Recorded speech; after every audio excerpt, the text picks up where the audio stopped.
ಒಂದ್ 100 ರೂಪಾಯಿ ದುಡ್ಡಿದ್ದೆ ಕೊಡೆ. ಡುಮ್ಮ ನನ್ನ ಹತ್ರ ಒಂದ್ ನಯಾ ಅದೇನಿದ್ರು ನನ್ ಡೈಲಾಗು. ನಿನ್ ಹತ್ರ ಒಂದ್ ಪೈಸನೂ ಇಲ್ಲ ಅಂತ ಗೊತ್ತೈತ, ಆಯ್ತಾ? ಬಾಯ್. ಡುಮ್ಮ ಕುಡ್ಕೊಂಡ್ ಬಂದಿದ್ಯಾ? ದುಡ್ಡಿಲ್ಲ ಅಂತ ನನ್ನ ಹತ್ರ 100 ರೂಪಾಯಿ ಕೇಳ್ತಿಯಲ್ಲೋ, ನೀನ್ ಹತ್ರ ದುಡ್ಡು ಹೆಂಗ್ ಬಂತು?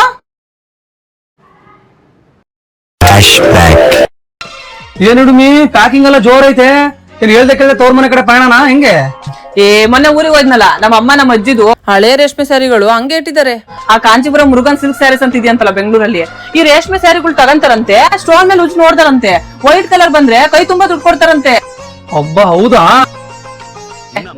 ಇರು ಅದ್ ಪ್ಯೂರ್ ಜರಿ ಅಲ್ಲ ತಾನೆ? ಮುರುಗನ್ ಸಿಲ್ಕ್ಸ್ ಅವ್ರದ್ದು ಅದೇ ಸ್ಪೆಷಲ್, ಬೇರೆ ಎಲ್ಲೂ ತಗೊಳಲ್ಲ. ಇವ್ರು ಪ್ಯೂರ್ ಜರಿ ಆಗಿದ್ರು ಪ್ಯೂರ್ ಜರಿ ಆಗಿಲ್ಲ ಅಂದ್ರು ಚೆಕ್ ಮಾಡಿ ತಗೊಂಡು ನಮಗೆ ದುಡ್ಡು ಕೊಡ್ತಾರೆ. ಓ ಹಂಗಾರೆ ಬೆಂಗಳೂರು ಹೊರಟ ಇವಾಗ? ಇದಕ್ಕೆ ಅಂತ ಅಲ್ಲಿ ತನಕ ಹೋಗಿ ತಲೆ ಕೆಟ್ಟೈತಾ? ಇವರು all over India, all over Karnataka service ಕೊಡ್ತಾರೆ. ನೀನೊಂದ್ ಫೋನ್ ಮಾಡಿ ಒಂದ್ ವಾಟ್ಸ್ಆಪ್ ಮಾಡಿದ್ರೆ ಸಾಕು, ಮನೆಗೆ ಬಂದು ಪ್ಯೂರ್ ಜರಿ ಇದೆಯೋ ಇಲ್ವೋ ಅಂತ ಟೆಸ್ಟ್ ಮಾಡಿ ನಮ್ ಕೈಗೆ ದುಡ್ಡು ಕೊಟ್ಟು ಹೋಗ್ತಾರೆ. ಅಯ್ಯೋ ಇವಾಗ ಅವ್ರು ಇನ್ನೇನ್ ಬರೋ ಟೈಮ್ ಆಯ್ತು, ಸ್ವಲ್ಪ ಪಕ್ಕದ ಮನೆ ಆಂಟಿ ಕರ್ದ್ಯಾರ, ನಾನು ಹೋಗಿ ಬರ್ತೀನಿ. ಅಲ್ಲ ಕಣೆ, ಅಷ್ಟೊಂದ್ ಬೆಲೆ ಬಾಳೋದು ಅಲ್ಲೇ ಇಟ್ಟು ಹೋಗ್ತಿದ್ಯಲ್ಲ. ಒಂದ್ 5 ನಿಮಿಷ ಬಂದ್ಬಿಡ್ತೀನಿ. ನಾನು ಕುಡ್ಕಾನೆ